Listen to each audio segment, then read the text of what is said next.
보도록 하겠습니다. 일단 슬라이드 올려놓고 제 이야기 계속하도록 할게요.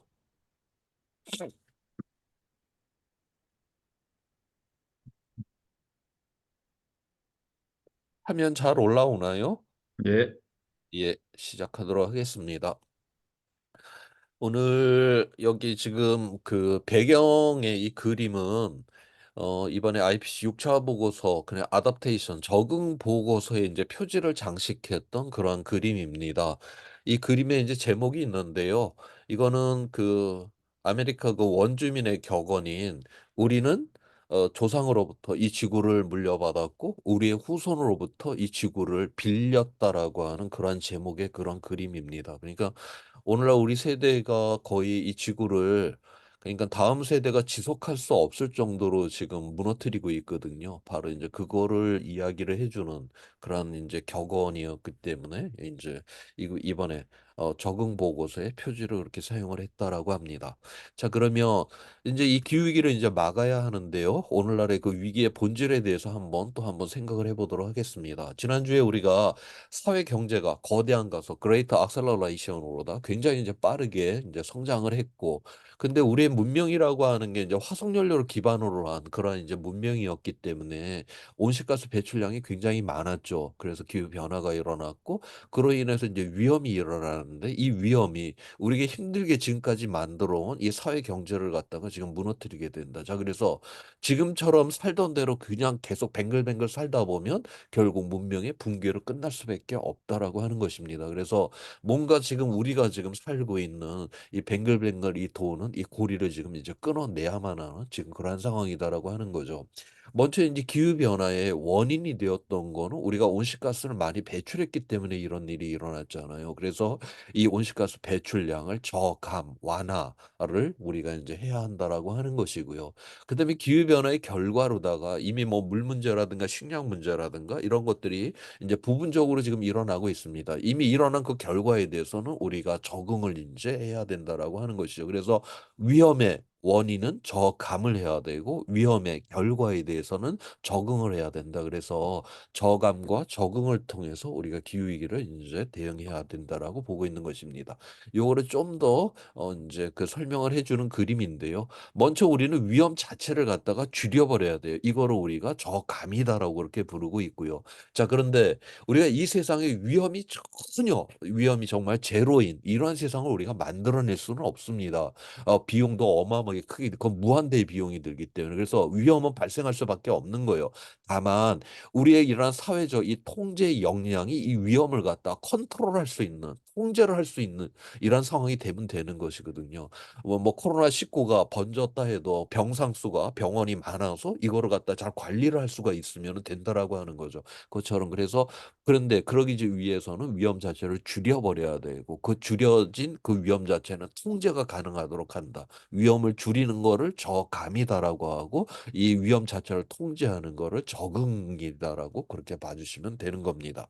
자, 이래서 2015년에 파리 기후 이제 협정을 우리가 이제 맺게 되었는데 그래서 우리가 2 도나 기온 상승을 2 도나 1.5 도를 막아야 한다라고 하는 것이고 2 도는 2013 년도에 IPCC 이제 5차 보고서의 결과가 2 도를 인제 막아야 된다라고 하는 것이 그때 이제 결정이 났고요.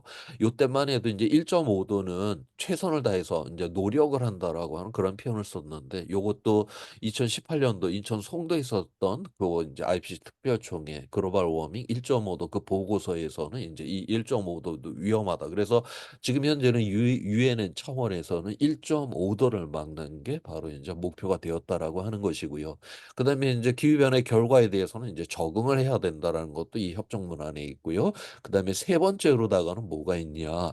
전 세계 금융의 흐름 자체가 이 기후 위기 대응 목표에 맞게끔 조정돼야 된다라는 것도 이 파리 기후 협정 안에 있습니다. 그래서 우리가 화석 연료 산업에 대해서 이 금융권의 이런 투자를 중단을 하라라고 하는 것이고 에너지 효율이라든가 뭐 뭐 재생에너지 이런 쪽에 이제 투자를 확대시키라는 것도 파리 협정문 안에 있습니다. 기후위기 대응이라고 하는 거는 그 뭐 우리나라 그 자체에 스스로 만든 그 의제가 아니죠. 유엔 차원에서 전 세계 모든 나라들이 합의를 해 갖고 국제 정치적으로 우리에게 인제 압박을 하는 이런 상황을 의미를 하고요. 당연히 이러다 보니까 바로 오늘날 세계 시장, 경제 체계 안에서도 기후위기 대응을 갖다가 구축을 하고 있습니다. 뭐 잘 아시겠지만은 아리백 재생에너지 100%로 인제 물건을 만들어야지만이 이런 거를 취급하겠다. 지금 이렇게 세계 주요 기업들이 다 이렇게 선언을 하고 있고요. ESG 그러니까 환경을 보호하고 S 사회를 갖다가 사회적 기여를 해야 되고 G는 가버넌스 그러니까 기업을 갖다 투명하게 인제 운영을 해야 된다. 이런 거는 예전부터도 뭐 기업이 이런 거를 해야 된다 그렇게 했었는데 근데 예전에는 그냥 캠페인 차원에서 이렇게 했다라고 하면 지금은 이런 ESG 하나하나를 갖다 정량화된 수치로 다 만들어내는 것이고 이거를 인제 기후 공시 미국이 올해 인제 기후 공시를 했죠. 기후 공시를 한다라고 하는 거는 이러한 자료들을 인제 그렇게 기후 공시를 하게 되면 그거 숫자를 보고 그 기업이 인제 투자를 해야 되는지 말아야 되는지를 갖다 인제 판단하겠다라고 하는 것이고요. 그다음에 탄소 국경 조정 제도 이거는 유럽 연합이 지금은 대한민국 보고 지금 당장 지금 하자라고 하는 건데 이건 뭐냐면 지금 유럽 같은 경우는 이산화탄소를 1 톤을 기업이 1 톤을 배출을 하면 약 10만 원 정도의 비용을 지불하게끔 돼 있습니다. 그런데 인제 대한민국은 1톤 배출하면 기업이 한 만 원 정도의 비용만 내면 되게끔 그렇게 만들어 놨어요. 바로 이거를 유럽 연합이 대한민국한테 지금 시비를 거는 겁니다. 자기네들은 10만 원 비용을 내면서 물건을 만드는데 니들은 만 원밖에 안 내고 물건 만들었지 그 나머지 차익을 갖다 관세를 때려 버리겠다. 이게 인제 탄소 국경 조정 제도거든요. 우리가 이 돈을 지불을 하면서 이제 수출을 해야 된다. 그만큼 이제 가격 경쟁력을 잃는다라고 하는 거를 의미를 하고요.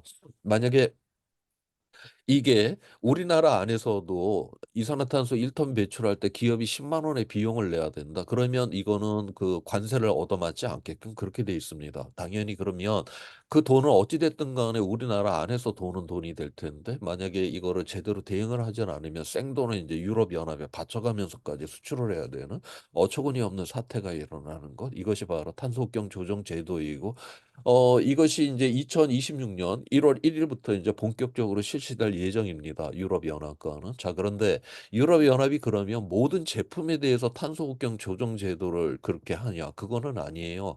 그냥 싸게 사고 싶은 물건들은 계속 이 제도를 적용하지 않습니다. 근데 유럽 자체에서 자기네들이 보호하고 싶은 산업들 뭐 철강이라든가 알루미늄이라든가 뭐 시멘트라든가 이런 기간 산업들은 그 국가가 보호하고 싶은 산업들은 아니에요. 바로 이런 거부터 바로 인제 탄소국경 조정 제도를 한다. 그래서 이렇게 유럽 연합이 이 기후위기 대응을 위해서 탄소국경 조정 제도를 한다라고는 하지만 거기에는 물론 뭐 기후위기 대응도 물론 있기는 하지만 그 내면 안에는 바로 자국의 그런 이익에 자기 기간 산업을 보호를 하겠다라고 하는 이런 보호무역적인 이런 측면들도 가지고 있다라고 보고 있습니다. 지금 미국이라든가 일본도 우리나라보다 그 인제 이산화탄소 1 톤을 배출할 때 그 비용이 훨씬 더 비싸죠. 그러다 보니까 인제 미국, 일본도 우리나라 보고 인제 탄소국경 조정제도 "이거 한번 하자."라고 지금 그렇게 달려들라고 하는 그런 상황이 있습니다. 대한민국은 우리의 영토 안에서 식량, 자원, 에너지를 공급받는 나라가 아니죠. 세계 이런 주류 시장에 참여를 해야지만이 지금처럼 발전이 가능하고 인제 성장을 하고 또 유지를 할 수 있는 이러한 나라인데 바로 세계 시장 안에 이렇게 기후위기 대응을 해야만 하는 이러한 제도들이 하나둘씩 만들어지고 있다. 그래서 특히 대한민국 같은 경우는 이 기후위기를 적극적으로 대응하지 않으면 기후위기 이전에 바로 시장의 위기, 경제의 위기를 가장 첫 번째로 당할 수밖에 없는 그러한 나라다. 지금 현재 그 산업화된 나라 중에서 기후위기를 가장 첫 번째 당할 나라는 다 대한민국을 찍고 있습니다. 그게 왜냐면은 우리는 대외 의존도 자체가 워낙 높은 세계 시장의 무역을 통해서만이 바로 오늘의 삶을 유지를 할 수 있기 때문에 바로 인제 산업화된 나라에서 기후위기가 일어난다. 그 피해는 대한민국이 가장 첫 번째로 보게 될 것이다라고 보는 이유가 바로 여기에 있는 것입니다. 그래서 대한민국 같은 경우는 먹고 살기 위해서라도 기후위기를 갖다 이제 적극적으로 지금 대응을 해야만 하는 바로 이러한 상황이다라고 하는 것이죠. 자 그래서 우리가 1.5 도를 이제 막는다라고 했었을 때 인제 탄소 배출량을 인제 줄여야 되는 것인데요. 1980년 이후에 인제 해마다의 그 이제 이산화탄소 배출량을 보여주는 그림입니다. 자, 보시는 바처럼 이제 우리가 2020년도 이때부터 우리가 이제 그 1.5도를 막기 위해서 노력했다라고 하면 20년 전부터 이 녹색의 라인처럼 앞으로 요런 식으로 인제 쭉 줄여 갖고 나왔으면은 됐었습니다. 그런데 지금 보시는 바처럼 2000년도 이후에도 계속 지금 이산화탄소 배출량을 지금 늘려 놨거든요. 2015년에 파리 기후 협정 이후에 보면은 이제 더 이상 늘어나지는 않고 인제 2015년 이후에는 지금 정체 상태에 있는 그런 상황에 있고요. 지금 여기까지 지금 올려놓은 거예요. 지금 이 상황에서 우리가 1.5도를 막으려고 하면 어떻게 해야 되냐? 이런 식으로 이제 줄여야지만이 1.5도를 막을 수가 있습니다. 자, 그러니까 지금 우리는 요만큼을 1.5도를 막으려고 하면 지난 2020년, 2000년도 이후에 이만큼을 우리는 줄여야만 했었죠. 우리가 이만큼은 줄여야 했는데 전혀 줄이지를 않았잖아요. 그러고 나서 1.5도를 막아야 된다? 결국 그러면 지금 미래 세대가 이만큼을 더 줄여야 된다. 그래서 우리 세대가 책임지지 않은 거를 결국 미래 세대에게 지금 떠넘겼다라고 하는 것도 바로 여기서 보여주고 있어요.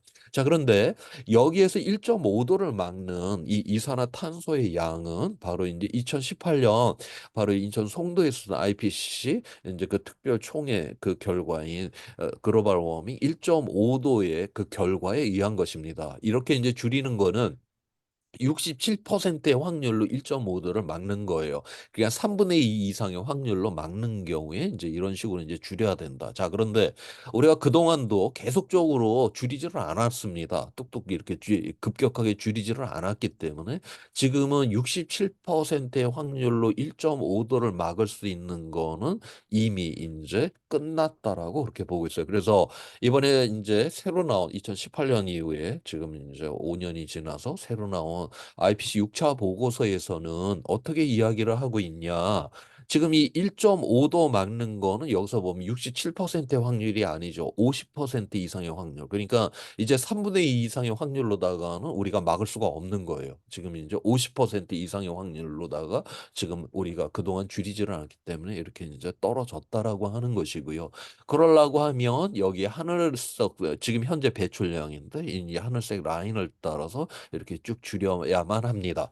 자, 이렇게 됐는데 배출량은 우리가 이렇게 줄인다라고 해도 보면 여기 지금 SSP1이라고 하는 요거 1.9 시나리오 요거를 보게 되면 얘가 인제 그 요 1.5도를 막는 시나리오거든요. 지금 보시는 바처럼 이게 배출량이 이렇게 뚝 떨어진다 해도 온실가스 농도는 거의 줄지가 않지 않습니까? 요 시나리오로 간다 해도 1.5도를 살짝 한번 넘습니다. 1.6도까지 올라갔다가 금세기 말에 인제 1.4도까지 내려가는 시나리오거든요. 요거나 지난번에 이야기를 했듯이 온실가스는 한번 배출이 되면 이거는 없어지는 게 아니라 계속 축적을 하게 되는 이런 속성을 갖고 있기 때문에 우리가 이렇게 급격하게 줄인다 해도 결코 농도는 쉽게 떨어지지 않는다. 다시 말해서 기후 위기는 계속 지속을 한다라고 하는 것을 지금 의미를 하고 있는 것입니다. 자, 그런데 지금 대한민국은 지금 인제 대한민국에서 이거 이산화탄소 줄이는 거는 어떻게 돼 있냐. 지금 요런 식으로 2023년도 이후에서 2030년까지 지금 이런 식으로 지금 줄인다라고 그렇게 돼 있거든요. 지금 세계 기준은 보면 현재 인제 2019년 요 배출량을 2030년까지 온실가스로는 43%, 이산화탄소로다가는 48%를 줄인다. 그러니까 우리가 2030년까지 거의 인제 절반 지금 현재 배출량을 절반을 줄여야지만이 1.5도에 도달할 수 있다라고 그렇게 보고 있는데 지금 이 대한민국 같은 경우는 보면 거의 줄이고 있지 않다가 지금 정부가 인제 끝난 다음부터 인제 열심히 줄여가는 이런 상황을 지금 만들어 놨습니다. 그러면서 뭐 여러 가지 이유들을 대고 있는데 이게 좀 굉장히 다음 정권 자기 정권 때는 안 줄이고 그다음 정권부터 줄인다. 이 지금 이런 식으로 만들어 놨는데 보면 인제 세계적으로 다 이렇게 급격히 이렇게 줄이는 거로 돼 있잖아요. 이 이유는 지금 현재 우리가 뭐 이런 전등이라든가 이런 거 몇 개만 이렇게 뽑아 버려도 뭐 10% 20% 줄이는 거 굉장히 쉽습니다. 우리가 지금 현재는 과잉으로 쓰고 있는 것들이 대단히 많잖아요. 그래서 그런 것들 인제 몇 개만 조정만 해 버리면 뚝뚝뚝 떨굴 수가 있는 거죠. 그래서 처음에는 과잉으로 쓰고 있는 이 부분들이 있기 때문에 쉽게 굉장히 인제 줄이 기술이다가 나중에는 우리가 뭐 철강 공업이라든가 시멘트 공업이라든가 이건 기술 개발이 다 돼야지만이 이게 이제 이산화탄소를 배출 안 하게 되거든요. 그래서 이제 뒷부분 가서는 바로 이제 난이도가 높은 기술 개발의 부분이 있기 때문에 천천히 줄여야 된다라고 하는 거죠. 뭐 제가 성적이 별로 좋지가 않은 학생이에요. 그래서 그런데 인제 '성적을 좀 올려 봐야 되겠다.' 그래서 인제 하루에 1 시간씩 인제 꼬박꼬박 그렇게 공부를 했더니 40 점을 맞다가 인제 60 점을 맞게 됐죠. 기분이 좋아서 인제 1 시간을 더 늘려서 2 시간씩 공부를 쭉 한다. 80 점이 되질 않죠. 2 시간 공부한다 해도 한 70 점밖에 안 올라가죠. 나중에 뭐 열심히 공부를 해서 한 90 점이 도달을 했다. 그때부터는 하루를 갖다가 탁 그렇게 투입을 한다 해도 90 점부터는 1 점, 2점 올라가는 게 굉장히 어렵지 않습니까? 그래서 처음에는 굉장히 우리가 쉽게 성적을 올리지만 뒷부분 가서는 굉장히 올리기가 어려운 것처럼 처음에는 빨리 줄여야 되고 뒤에 가서는 천천히 줄이는 게 이게 국제 스탠다드인데 대한민국은 완전히 그거랑 지금 이게 모양 자체가 틀려 먹었다라고 하는 거를 여기서 이야기를 해 줍니다. 자, 그다음에 여기서 우리가 봐야 되는 거는 2030 년까지 지금 현재 배출량을 거의 절반을 줄여야지만이 1.5 도에 도달을 한다. 자, 그러면 이게 과연 이제 6 년밖에 남지 않았는데 이게 도대체 가능한 이야기일까? 우리가 인제 이러한 인제 질문을 던질 수밖에 없죠. 그러면 이 유엔의 IPCC는 그냥 1.5 도를 도달해야 되니까 그냥 줄 하나 확 그어 놓은 걸까? 그렇게 IPCC가 단순한 것은 아닙니다. 2030 년까지 과연 우리 현재 우리 인류의 능력으로 과연 이거를 얼마나 줄일 수가 있는가 이런 거를 다 지금 이미 다 계산을 다 해 놨어요. 지금 요거는 2030 년까지 각 부분별로다가 얼마나 이산화탄소를 줄일 수가 있는지 지금 이렇게 그 양이 다 계산이 다 나와 있고요. 그다음에 이 칼라로 표시된 건 비용을 의미를 합니다. "한색은 투자한 거보다 인제 이윤이 많이 날게 될 거다."라고 하는 거고요. 빨간색이 진하면 진할수록 인제 비용이 굉장히 커진다라고 하는 걸 의미를 합니다. 자, 여기서 이산화탄소 1 톤을 배출을 하게 될 때 인제 1 0원 그냥 $100 미만의 비용만을 갖고서 줄일 수 있는 이산화탄소의 양을 갖다가 다 더해 봤더니 2030 년까지 우리가 절반을 지금 현재 배출량의 절반을 줄일 수가 있다라고 지금 그렇게 여기서 자료가 나와 있어요. 그래서 우리 인류는 이 기술적으로 그다음에 이러한 자본적으로다가 우리는 1.5 도를 도달할 수 있는 이러한 능력이 있다라고 그렇게 보고 있는 것입니다. 자, 그런데 여기에서 이 IPC 보고서 자체가 인제 정치적 중립을 표방을 하고 있는데 여기에 문장에 어 희한한 문장이 하나 인제 있어요. 그게 뭐라고 돼 있냐면 "그런데 다만 장애물이 있을 뿐이다." 그러니까 우리가 충분히 이게 기술적으로 1.5도 달성이 가능한데 그다음에 2030 년까지 절반의 온실가스를 줄일 수가 있는데 "장애물이 있을 뿐이다."라는 이런 표현이 하나 들어갑니다. 이 장애물이라고 하는 게 바로 이제 기득권의 이 정치 경제적으로 이런 새로운 세상을 가는 거에 있어서 바로 이런 거를 막고 있는 장애물 때문에 이제 못 간다라고 하는 그런 표현이 그렇게 이제 간접적으로 돼 있고요. 여기서 그 IPC 이 6차 보고서에 있는 그 보고서의 문장입니다. 여기서 기술적으로 실행이 가능하고 점점 더 비용이 효율적이며 시민의 지지를 받는 기후위기 대응 기술이 있다. 그게 바로 여기 풍력과 태양광 여기는 보면 투자를 해도 굉장히 그 이익이 난다라고 하는 이 영역들이 굉장히 크잖아요. 그래서 이미 우리에게는 이런 기술적인 것들 그다음에 자본도 있다라고 그렇게 본다라고 하는 것이죠. 자, 그러면서 이번에 IPC 6차 보고에서 미래는 어떻게 될 것인가의 그 결과도 보여주고 있는데요. 여기서 점선으로 돼 있는 거는 그러니까 우리가 기후 위기를 적극적으로 대응을 해서 기온 상승을 2도 이내로 막는 경우입니다. 그 경우에 2050 년에 이 태양광 같은 경우는 2050 년에 2020 년도보다 태양광은 1,500%가 늘어나고 풍력은 1,000%가 늘어나게 될 거다라고 그렇게 전망을 하고 있어요. 그다음에 여기 실선으로 돼 있는 거는 기후 위기 대응을 하지 않는 경우입니다. 그래서 막 3 도, 4도 지구 평균 기온이 마구 올라가는 경우예요. 그렇다 해도 이 태양광과 풍력이 굉장히 늘어나잖아요. 결국 시장에서 이미 태양광 풍력이 이미 그 임계치를 인제 넘어버린 그러니까 우리가 뭐 기후위기를 대응하기 위해서 뭐 인류의 뭐 가슴을 품고 비용이 막 많이 들어서 뭐 많이 들면도 불구하고 풍력과 태양광을 해야 되는 게 아니라 이미 시장에서 가장 싼 에너지가 되었기 때문에 이런 일이 일어나게 된다라고 그렇게 보는 겁니다. 우리가 산업의 발전 단계를 보게 되면 에너지를 뭘 썼냐에 갖고서 그렇게 나누잖아요. 나무를 태웠냐, 석탄을 태웠냐, 석유를 태웠냐, 가스를 태웠냐. 자, 이제 미래는 바로 이 태양과 풍력에 의한 이 재생 에너지에 의해서 이제 산업이 재편될 것이다라고 하는 거를 또한 여기서 이야기를 해주고 있습니다. 자, 이와 관련돼서 작년 말에 이제 네이처 논문에 이제 네이처 논문에 이제 나온 결과인데요. 여기서 이거는 LCOE라고 하는 거는 우리가 기존에 돌리고 있는 발전소가 아니라 새로 만든다라고 하는 거예요. 새로 만들었을 때 그 이제 들어가는 그 비용을 나타내는데 2023년도를 기준으로 해갖고 이미 그 발전소 중에 여기 파란색으로 표시된 거는 풍력 발전이 가장 싼 나라들이에요. 그다음에 이 분홍색은 태양광이 가장 싼 나라이고요. 그다음에 이 고동색은 여기 보면 우크라이나, 그다음에 이제 러시아, 대한민국 요 세 나라가 이제 고동색인데 이건 뭐가 가장 싸냐? 새로 짓는 경우에 아직까지도 핵발전이 가장 싼 나라다. 그래서 지금 대한민국이 세계 에너지 이쪽 그 분야에 있어서 지금 러시아, 우크라이나와 함께 뭔가 지금 독특한 그런 길을 걷고 있다라고 하는 거를 여기서 지금 보여주고 있고요. 그것도 2027년 이후가 되면 전 세계적으로 뭐 위도에도 상관없이 대부분의 지역에서 태양광이 가장 싼 에너지원이 될 것이다라고 그렇게 전망을 합니다. 여기 북유럽에 바람이 센 요 스칸디나비아의 요 몇 나라를 제외하고서는 전체적으로 태양광이 가장 싼 곳이 될 거다라고 이번에 네이처에서 그렇게 이제 전망을 하고 있습니다. 자, 그래서 이러한 일들이 이미 이제 이루어지고 있어요. IEA 세계 이제 에너지 기구에서 나오는 그 자료인데 요거는 이제 과거에 이제 설치된 그런 이제 그 에너지원을 그 해에 새로 만들어진 그 이제 전력량입니다. 여기 5.5 기가와트 이게 이제 핵발전 작년에 이제 2023년도에 만들어진 양이고요. 그다음에 여기 117 기가와트가 이제 풍력이고 그다음에 42 기가와트가 태양광입니다. 그래서 지금 현재 이 태양광하고 풍력으로다가 한 해 새로 만들어진 그 전력량은 이 원전의 약 100배가 되는 이러한 상황. 지금 대한민국 그 정부 여당이 지금 전 세계 뭐 원전의 르네상스가 일어난다라고 하는 건데 이 카메라 포커스를 갖다 요점 5.5 기가와트 요 늘어나는 거 여기다 다 맞춰놓고 원전 르네상스가 일어난다라고 그렇게 이야기를 하고 있거든요. 그런데 지금 이 100배의 시장은 바로 이 재생에너지에 있다라고 하는 것이죠. 그래서 이미 재생에너지로의 이러한 전환이 지금 굉장히 빠르게 이미 이제 일어나고 있다라는 걸 여기서 이야기를 해주고 있습니다.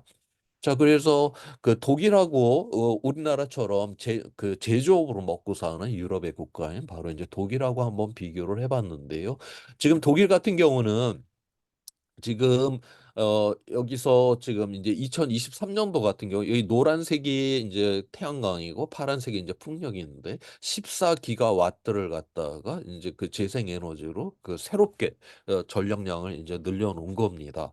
그다음에 2026년 이후에는 매년 32기가와트씩 이제 늘려서 늘리겠다는 이런 계획을 갖고 있고요. 그래서 지금 현재 독일 같은 경우는 전력의 50%를 이제 재생 에너지에서 공급받고 있고 2030년이 되면 80%, 2035년이 되면 100% 바로 이제 전력은 재생 에너지로부터 이제 공급받겠다라고 하는 거를 지금 이제 하나하나 실현을 해 나가고 있습니다.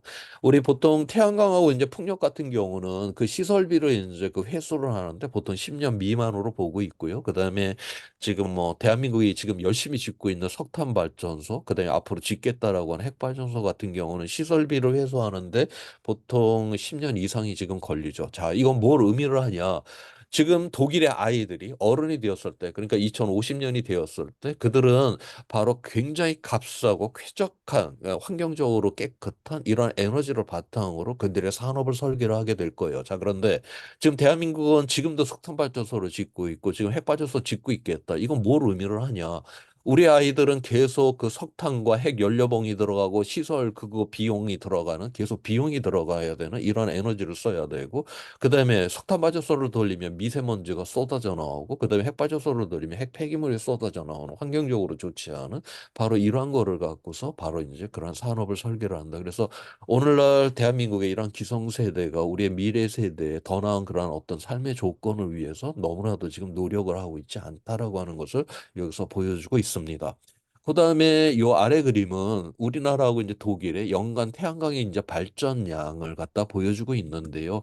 여기 파란색은 독일이었고요. 그다음에 여기 이제 어, 주황색은 이제 그 대한민국을 나타내고 있습니다. 2021년까지 뭐 독일이나 뭐 대한민국이나 이 태양광 확대되는 거는 큰 차이가 없었어요. 우리가 뭐 영토적으로 독일보다 작기 때문에 이 밀도에 있어서는 대한민국이 훨씬 더 많이 태양광을 갖다가 2021년도까지 이렇게 설치를 했었습니다. 자, 그런데 우리가 이제 선거가 한번 끝나고 나니까 독일은 이런 식으로 다 태양광이 지금 늘어나고 있는데 대한민국은 이런 식으로 꺾이고 있다. 그래서 바로 우리가 정치적 선택을 어떻게 하느냐에 따라서 바로 이 기후위기 대응이 어떻게 변화가 일어난다라는 것도 우리가 대한민국의 이 자료를 통해서 우리가 명백하게 확인을 할 수가 있는 것입니다. 자, 그다음에 이제 그 이산화탄소를 우리가 줄여야 되는 저감에 대한 이야기를 했고요. 지금부터는 어차피 변화가 일어나 버렸어. 그래갖고 그 변화에 대한 결과에 대해서 어떻게 적응을 해야 되나 그 이야기인데요. 적응은 이게 분야가 굉장히 넓습니다. 뭐 식량, 물, 뭐 감염병, 도시 해갖고 너무나 넓어서 오늘 이 시간에 뭐 하나하나를 그렇게 다 이야기하기는 어렵고요. 그중에서 가장 대표적인 그런 위험인 식량에 대한 이야기를 한번 해보고자 합니다.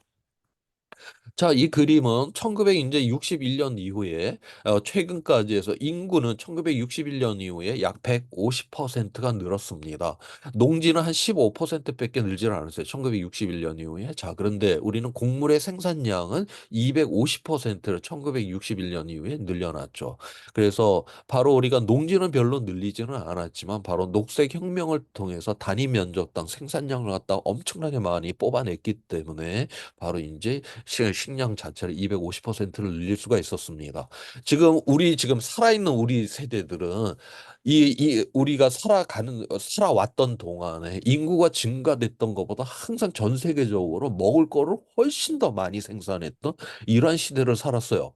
우리가 각자가 좀 다르기는 하지만 인류 전체 차원에서 보았을 때 이렇게 사람이 늘어나는 것보다 이게 먹는 거를 더욱더 많이 생산하는 이러한 세상을 수십 년이나 이렇게 유지를 해본 적은 단 한 번도 없었습니다. 우리는 너무나도 지금 찬란한 시대를 지금 살아가고 있는 것이죠. 자, 그러면 앞으로 우리가 이러한 찬란한 이러한 시대들이 앞으로도 계속 지속할 것이냐, 바로 거기에 대해서 한번 이야기를 해보고자 하는 것입니다.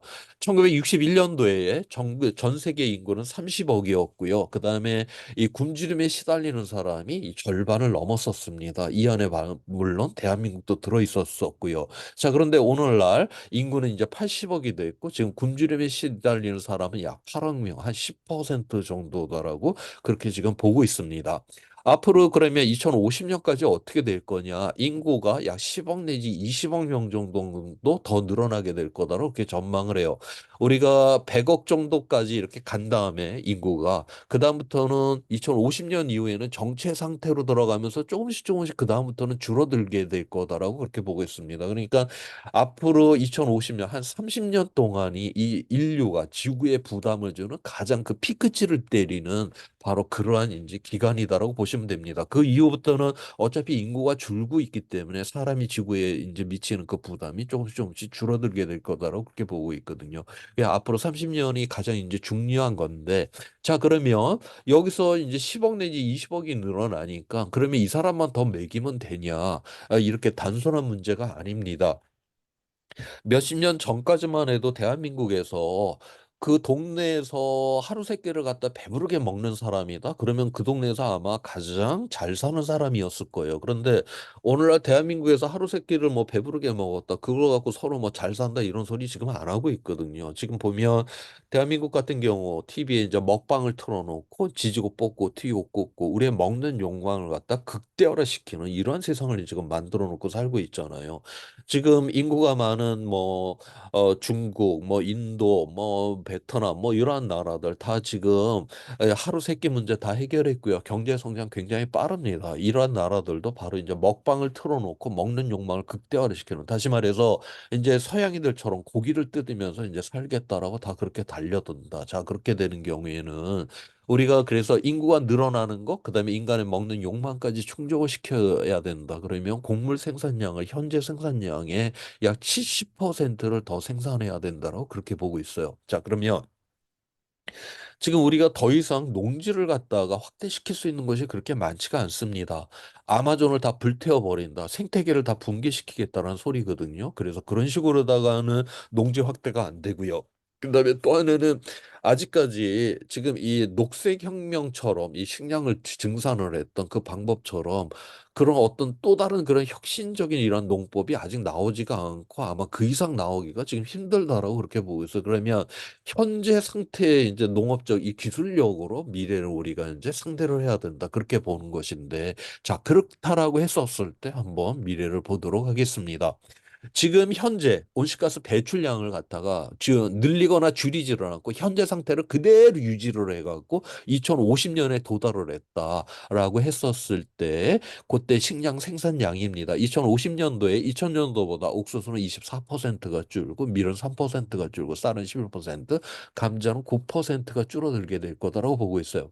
우리는 우리 살아생전에 항상 인구가 증가하는 것보다 식량 생산이 훨씬 더 많은 이런 찬란한 시대를 살아왔는데 이게 이제 꺾여서 우리가 한 번도 우리의 살아생전에 경험하지 못했던 바로 사람보다 곡물이 모자라는 이러한 세상으로 우리는 진입할 수가 있게 되었다라고 하는 것을 여기서 이제 이야기를 해주는 것입니다. 물론 이건 기후위기를 적극적으로 대응하지 않은 경우를 이제 나타내는 것이고요. 자, 그 다음에 그러면 이 식량이 모든 지역에서 골고루 이렇게 줄어드냐? 그건 또 아니다라고 하는 거예요. 어떻게 줄어드느냐면 지금 이 줄어든 거는 어디서 줄어들었냐면 여기 지금 누렇게 칠한 이 지역들이 있잖아요. 이러한 지역에서 왕창 줄어서 전 세계적으로 이렇게 많이 줄었고요. 지금 여기 녹색으로 칠해놓은 이 지역들 추운 데가 따뜻해졌잖아요. 그래갖고 오히려 식량 생산이 늘어납니다. 그래서 지금 뭐 카나다라든가 러시아 그다음에 북유럽 이러한 쪽으로 해갖고 그다음에 저기 만주 저쪽 위쪽으로 중국의 동북부 지역도 굉장히 식량 생산이 지금 많이 늘어나게 될 거다라고 지금 그렇게 보고 있어요. 다 그런데 이 지역들은 이미 이제 자급자족을 하는 이 지역들은 더욱더 많은 생산을 하게 될 것이고 지금 여기 누렇게 칠해놓은 지역들이 대체로 지금 약간 식량이 간당간당 하는 데인데 여기서 이제 왕창 식량이 이제 줄어든다. 우리가 이거를 이제 마태의 법칙이라고 하죠. 마태복음에 보면 가진 자는 더욱더 많이 갖게 되고 뭐 없는 자는 더욱더 없게 될 것이다라고 하는 이 마태의 법칙이 바로 이제 이 식량에 적용이 될 가능성이 대단히 지금 크다라고 그렇게 보고 있습니다. 자, 그러면 전체적으로 식량이 줄고 그것도 또 지역적인 차이가 이렇게 심하게 되었을 때 이 세상은 과연 어떻게 될 것이냐. 거기에 대해서 이미 일어나고 있는 일로다가 한번 보도록 하겠습니다. 자, 여기서 검은 실선으로 된 게 이제 건조 한계선이에요. 건조 한계선은 1년 동안 내리는 강수량이 200mm가 이제 내리는 지역입니다.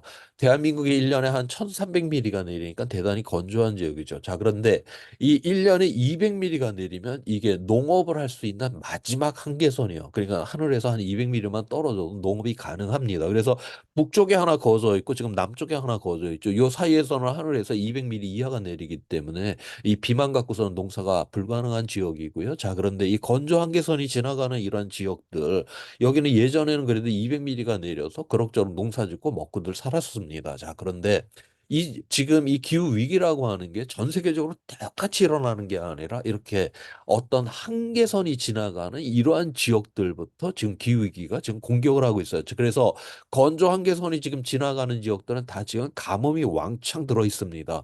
가뭄이 들어있다. 그러면 먹을 것 생산량이 줄었다. 먹을 것이 줄어들었다라고 하는 거는 그러면 이제 그렇게 되게 되면 사람이 뭐 배고픔을 그냥 참고 가만히 있냐? 그렇지를 않죠. 특히 뭐 자기 자식이 굶는 거를 보면 사람은 눈이 휘끄덕 돌아가게끔 그렇게 돼 있어요.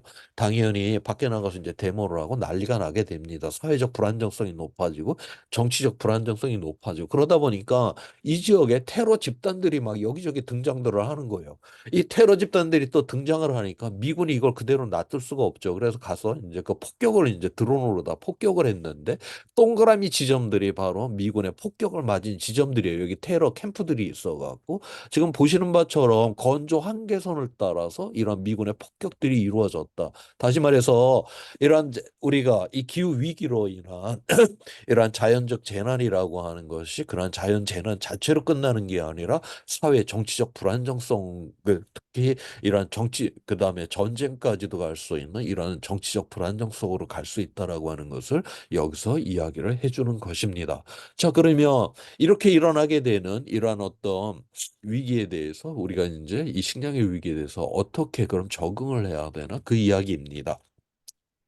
지난주에 우리가 이제 미래 시나리오가 있다라고 했는데 SSP 1 시나리오가 우리가 이제 1.5도나 2도를 막는 지속 가능한 미래라고 했는데 거기서는 단순하게 탄소량만 줄이는 사회 갖고서는 그게 되지가 않습니다. 궁극적으로 증가율을 좀 떨어뜨려야 되고 빈곤이 감소가 돼야 되고 불평등도 감소를 해야 되는 이런 어떤 사회 정치 경제적으로다가도 굉장히 지속 가능한 사회를 만들어야지만이 탄소 배출량이 줄어드는 이런 사회를 의미를 하는 것이거든요. 그다음에 지난주에 그 SSP 3 시나리오 이거는 지금과 같은 경쟁 사회가 더욱더 가속화되는 다시 말해서 이 지속 가능한 사회하고 완전히 반대가 되는 이러한 사회를 의미를 합니다. 자, 우리가 이 두 시나리오에 대해서 이 식량의 불안정이 어떻게 될 것인가를 보여주는데 전 지구적인 이제 기온 상승에 따라 갖고 그 식량 불안정성의 위험도를 나타내고 있어요. 노란색은 그 식량의 위험도가 그냥 감지할 수준이다라고 하는 거, 빨간색은 그 위험이 높아졌다. 굉장히 진한 색은 거의 그 위험 자체가 거의 파국의 상황에 이제 이른다는 걸 의미를 합니다. SSP1 시나리오, 지속 가능한 미래를 만들었다. 여기는 빈곤을 감소시키고 불평등을 감소시킨다.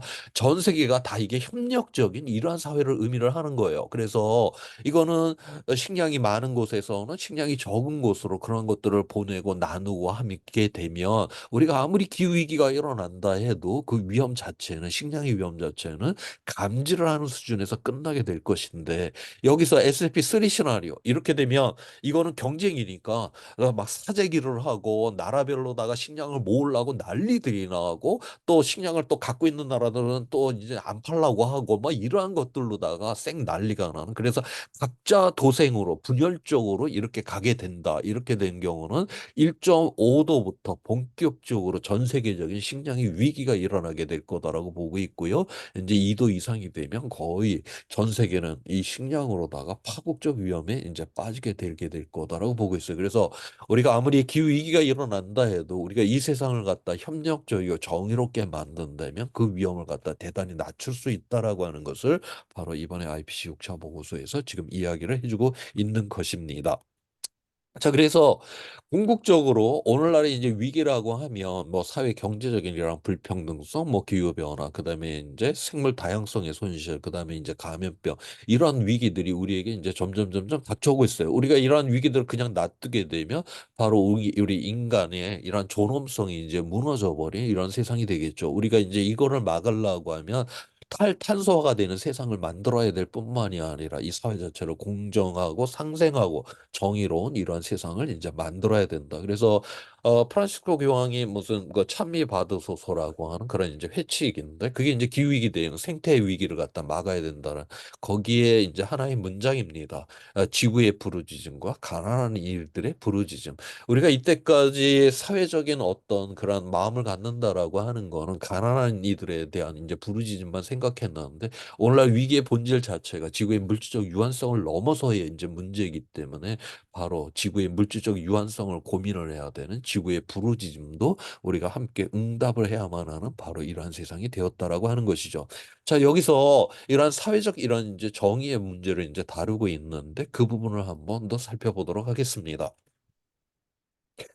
지금 요 그림은 이 네이처에 나온 논문인데요. 여기 전 세계에서 가장 잘 사는 사람 1% 안에 들어가는 사람이 한 사람이 1년에 48톤의 이산화탄소를 배출을 합니다. 그다음에 전 세계 가난한 사람 그 40억 명 그 가난한 사람 이제 절반인 사람은 그 한 사람이 0.6톤의 이산화탄소를 1년 동안 배출해요. 이게 약 한 75배가 됩니다.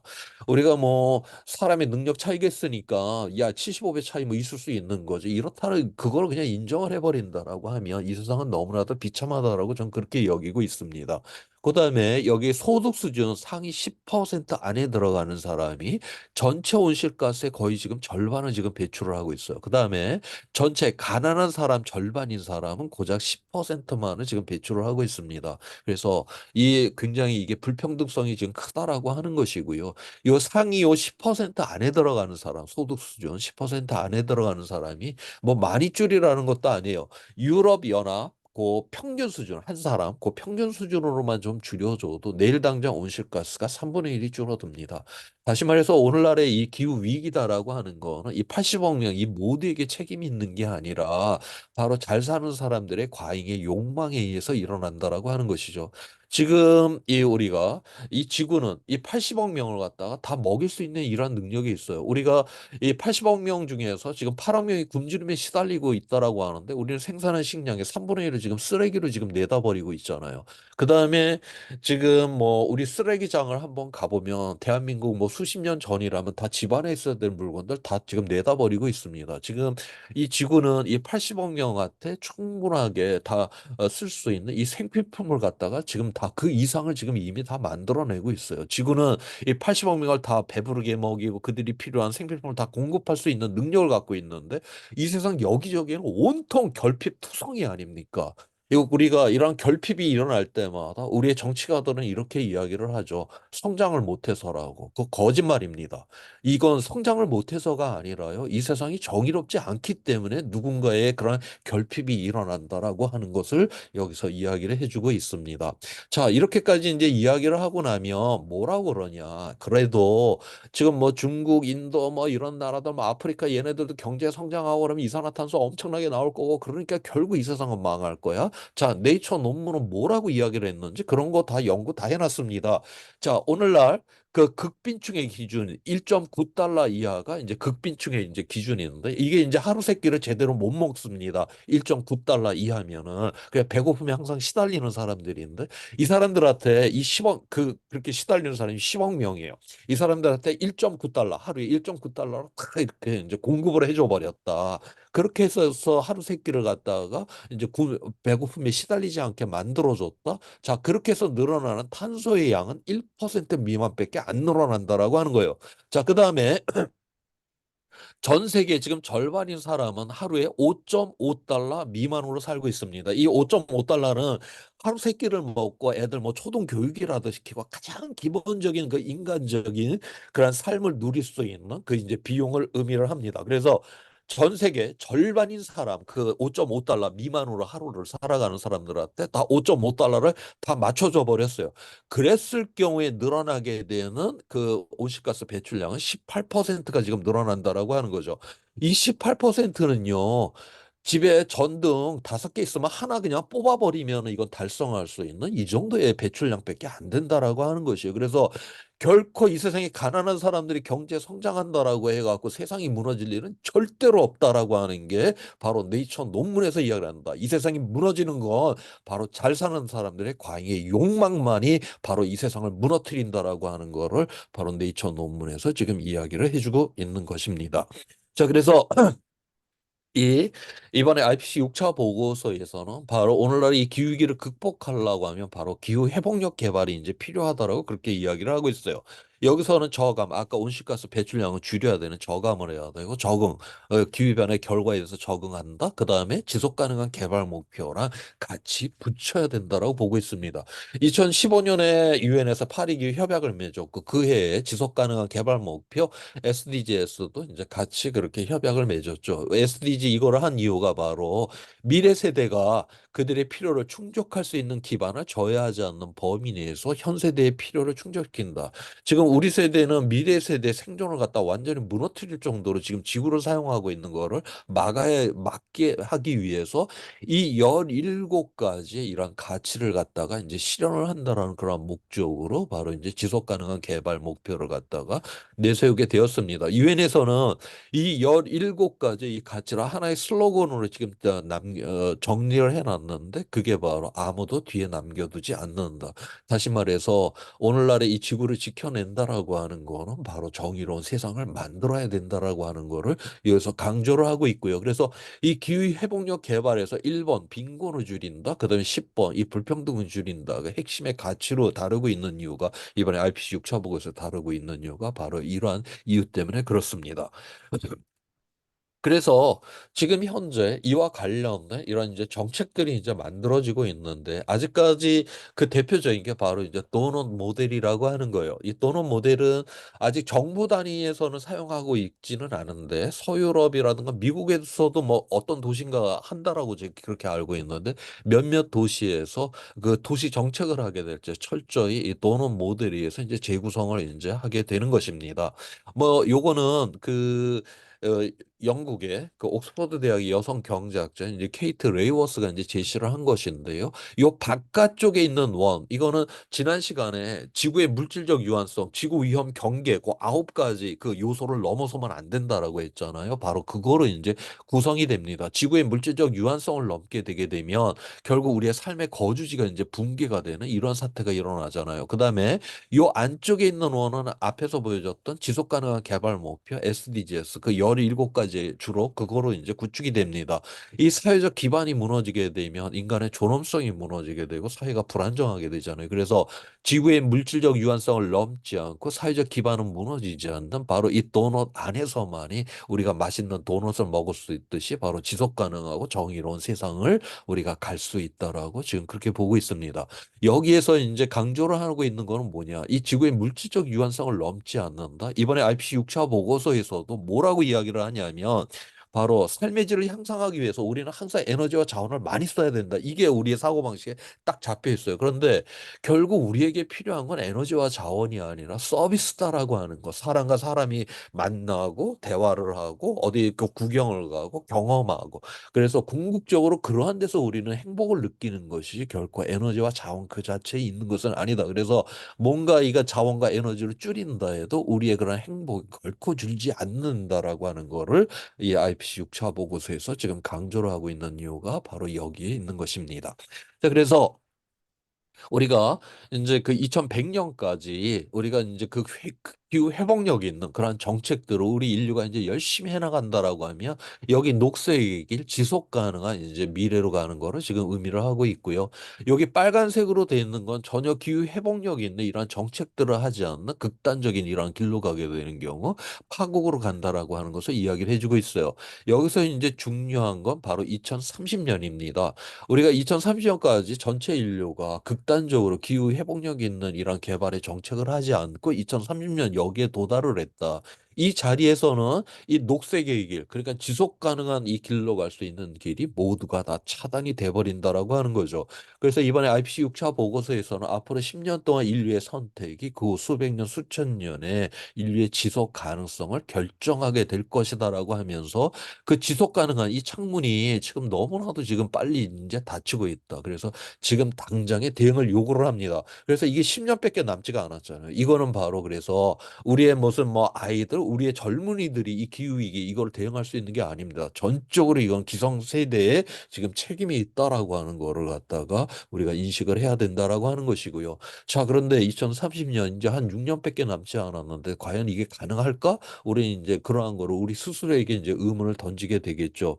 근데 인류의 역사를 보게 되면 이렇게 짧은 시간 안에 또 세상을 바꿔낸 것도 또한 인간이 또 성취를 한 것 중에 하나입니다. 그 대표적인 게 미국의 이제 2차 대전 참전을 이제 많이들 이야기를 하는데요.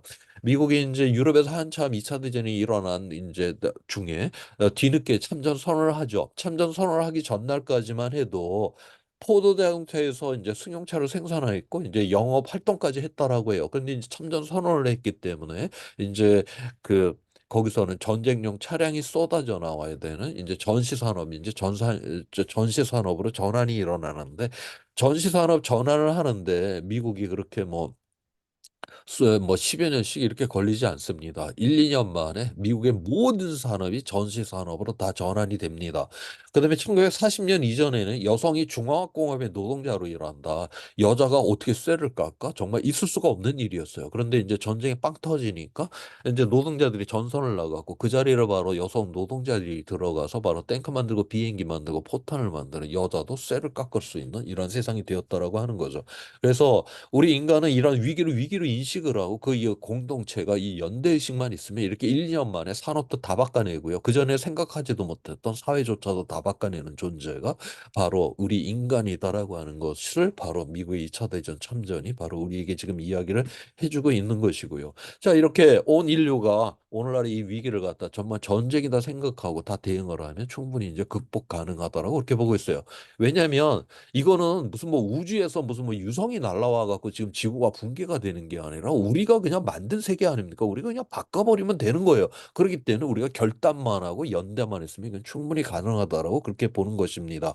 자, 그래서 우리가 2050년에 탄소 중립에 이제 도달을 했다. 그러한 세상은 과연 어떤 세상일까? 한번 보도록 하겠습니다.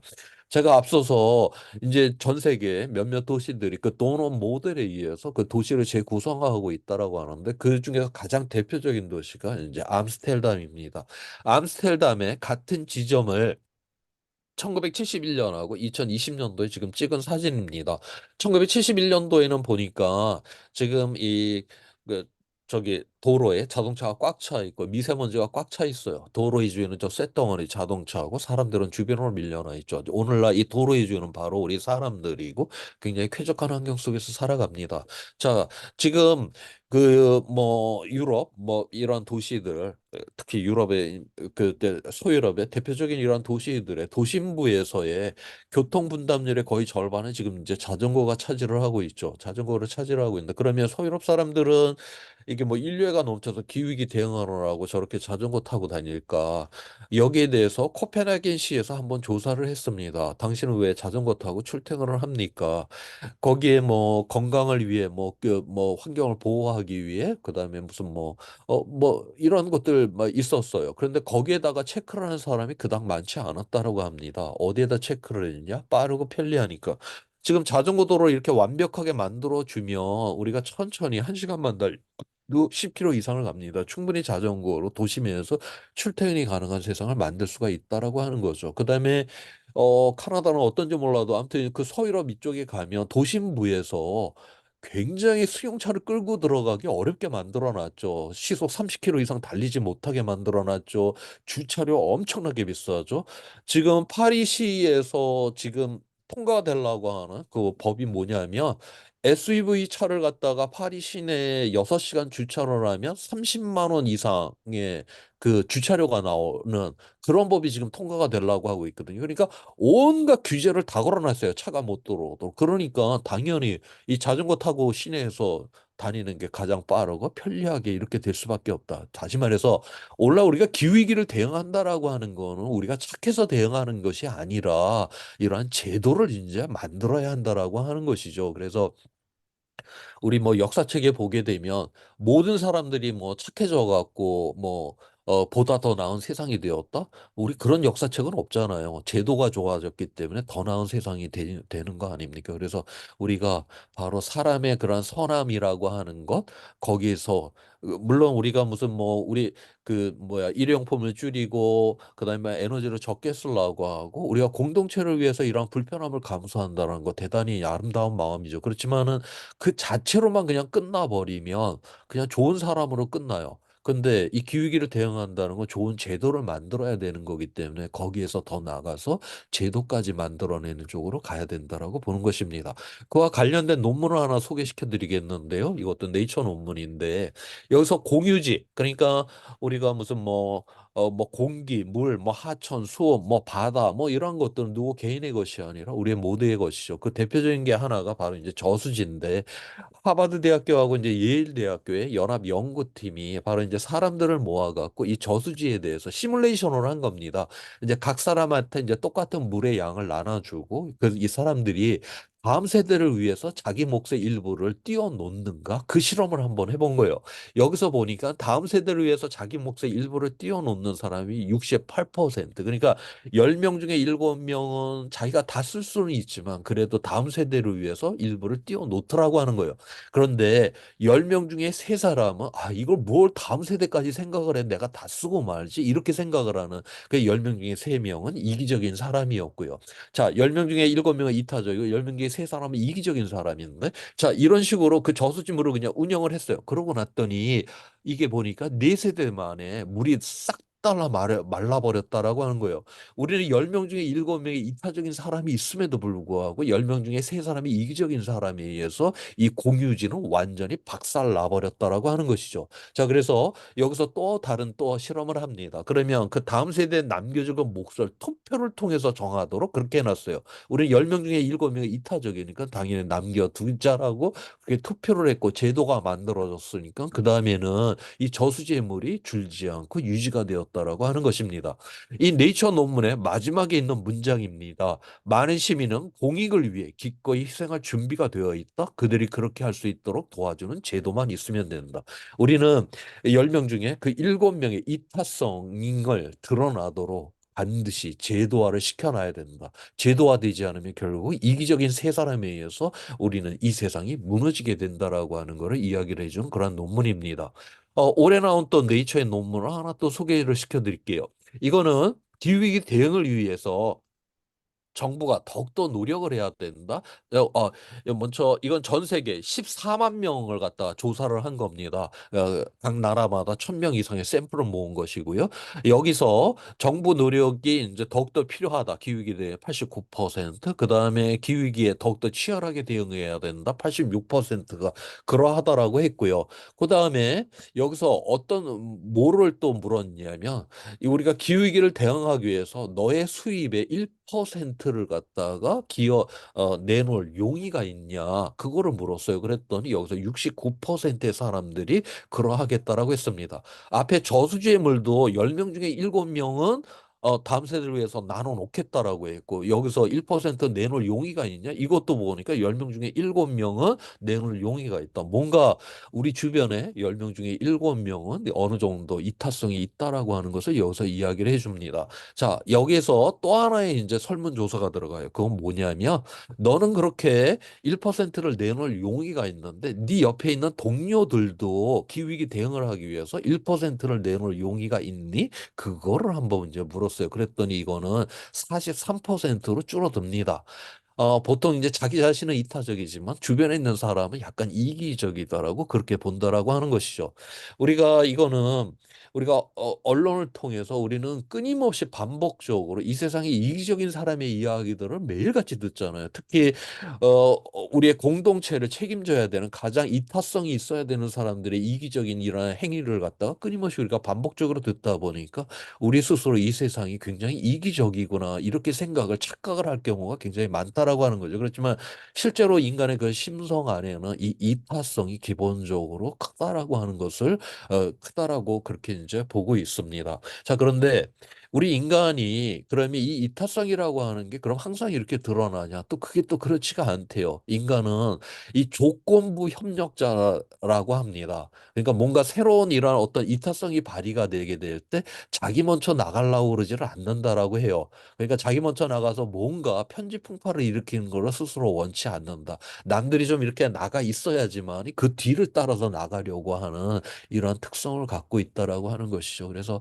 우리가 기후위기를 대응한다라고 하는 거는 우리가 다 이 세상이 이기적으로 보이는데 그래도 그 이타성에 대한 믿음을 갖고 우리가 나간다. 그래서 용기가 좀 필요하다라고 그렇게 보고 있어요. 용기라고 하는 거는 설사 내가 실패를 한다 해도 최선을 다하겠다. 이때 우리가 용기를 갖게 되잖아요. 이건 뭐 당연히 잘 될 거라고 하는데 우리가 용기를 갖지는 않거든요. 그래서 우리가 오늘날 이 기후위기에 관심 있는 사람들의 이런 용기가 필요하고 이러한 사람들이 앞에 나가야지만이 바로 우리 사회에 이런 이타성이 이게 붙어서 이게 해결이 가능하다라고 그렇게 보고 있어요.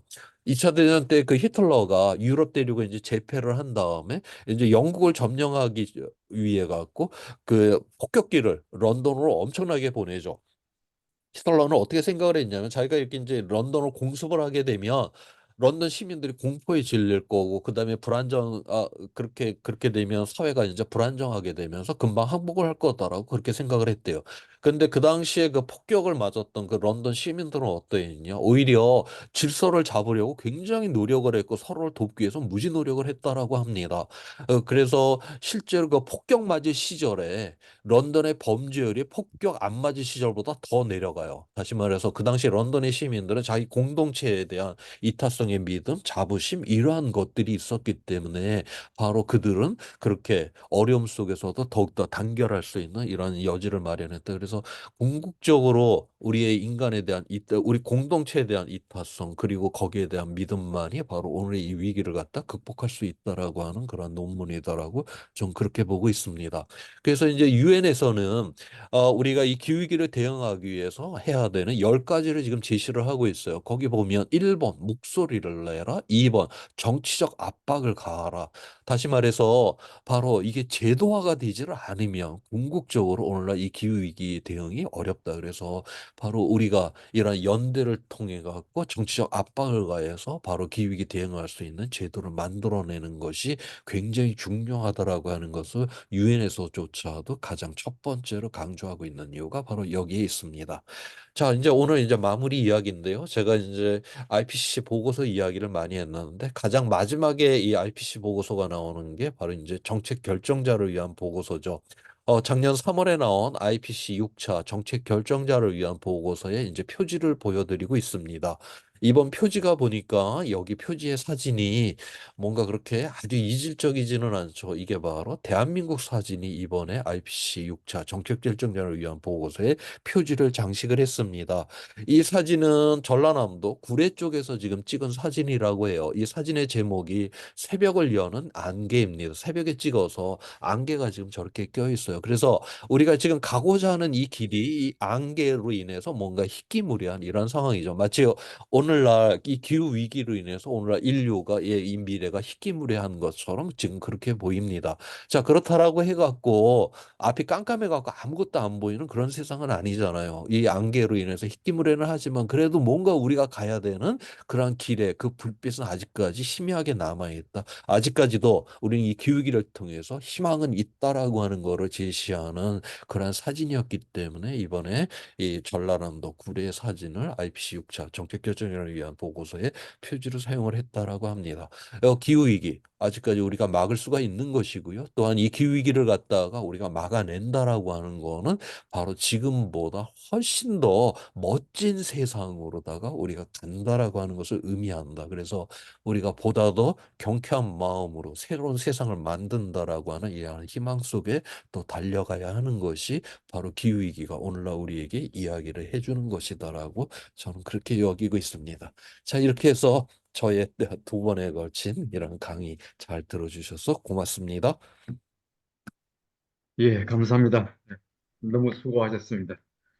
또 1시간 동안 또, 정말, 어, 이 내용 자체는 정말 너무 많은 내용을 담고 있는 것 같아서 너무 좀 빨리 지나가서 아쉽다는 느낌이 있고요. 다음에 좀 더, 각 그 차트 하나하나마다 좀 더 깊이 있게 설명을 들을 기회가 있으면 좋겠다는 좀 생각이 드네요. 어, 예, 하여간 이 압축해 주셔서 감사드리고, 질의응답을 좀 하는 시간을 가지면 좋겠습니다. 지난주에도 이제 활발하게 질문하시고 하셨는데, 이어서 이번 주도 아마 질문이 많이 나올 것 같아요. 그래서 혹시 질문이 있으신 분은 손을 들고 표시해 주시고요. 아니면 채팅창에 써주시면 좋겠습니다.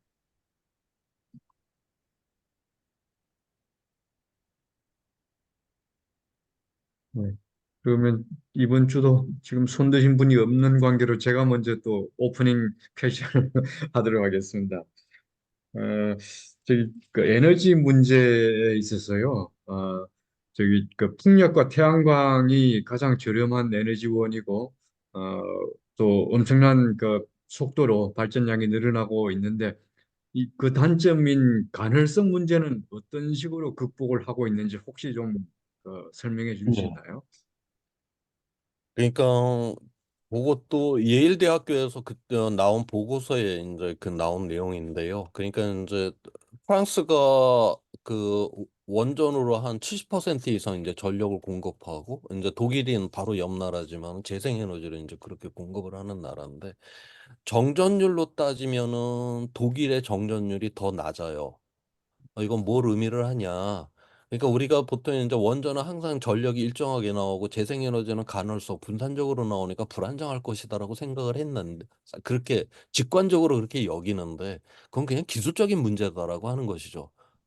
기술적으로 관리만 잘하면, 이건 뭐 원전이 더 불안정하다라는 이야기가 아니라요. 그건 기술적으로 훨씬 더 그 네트워크에 대한 관리만 잘하면, 그거는 뭐 분산이냐 산발적이냐에 상관없이 안정적으로 이제 그렇게 공급이 된다라고 하는 거고, 요즘 이제 그렇게 할 수 있는 것이 그런 이제 분산망, 거기에 이제 이 배터리가 지금 당연히 이쪽, 제가 오늘 이 자료는 보여드리지는 않았는데 IPCC 6차 보고서에서도 재생에너지, 그러니까 태양광 풍력이 이제 가격이 뚝뚝 떨어지는 거와 함께 같이 보여주는 게 배터리 가격 떨어지는 거를 같이 보여주고 있거든요. 왜냐하면은 그게 이제 분산망이 되려고 하면 당연히 그 저기 뭐야 산발적으로 에너지가 들어오기 때문에 그 배터리 저장 기술이 같이 이제 붙어야 되는 것이기 때문에, 그래서 그 결국 이건 기술의 문제이지 그 자체 전력이 갖고 있는 속성에 의한 그런 어떤 문제는 아니다라고 지금 그렇게 음, 보고 있고요. 그다음에 지금 우리가 또 하나, 최근 지금 이제 러시아 우크라이나 이제 전쟁이 일어나게 되면서, 그러면서 이제 그 유럽 같은 경우 항상 뭐 저기 뭐야 프랑스로부터 이제 안정적으로 독일이 이제 그 프랑스에 이제 원전이 이제 많기 때문에 안정적으로 독일로 그 전력이 가기 때문에, 그래서 이제 독일이 그렇게 재생에너지를 이제 그렇게 늘려놔도 괜찮다라고 그런 이야기도 있는데, 러시아 우크라이나 그 전쟁 때 요때 그 프랑스 이쪽에 프랑스는 다 원전들이 강 옆에 있잖아요. 그런데 다 가뭄이 엄청나게 들었고, 또 시기적으로다가 이게 한꺼번에 전원이니까 시기적으로 한꺼번에 이 원전을 갖다 이제 보수를 해야 되는 게 같은 기간에 다 겹쳐버린 거예요. 그러다 보니까 가뭄이 들어서 돌리지도 못하고, 그다음에 수리하느라고 또 돌리지도 못하고, 그래서 프랑스의 그 전력 부족한 거를 오히려 이제 그 거꾸로 저기 뭐야 독일의 재생 에너지로부터 공급을 더욱더 많이 받는, 그래서 실질적으로 프랑스에서 독일로 간 거보다 독일에서 프랑스로 간 전력이 최근에는 훨씬 더 많은 그런 상황까지도 되었습니다. 음. 예, 감사합니다. 윤경희님 드셨는데, 예, 지금 마이크 켜시고, 네, 안녕하세요. 오늘 강의 네. 너무 재밌게 잘 들었습니다. 저는 사회복지를 공부하고 있는 학생이어서 교수님이 얘기하셨던 사회 정의 문제나 부의 재분배 그리고 이산화탄소 배출에 대한 분배를 어떻게 할 것인지의 문제가 굉장히 더 깊이 와닿은 것 같습니다. 지난 작년쯤인가 언제 윤석열 정부가 나오고 난 다음에 제가 뉴스에서 어떤 기사를 들은 적이 있냐면 어, 최근 한 10여 년 전, 20년 전에, 10여 년 전에 한국에서 유행처럼 태양광 에너지 발전이 개별 발전이 엄청나게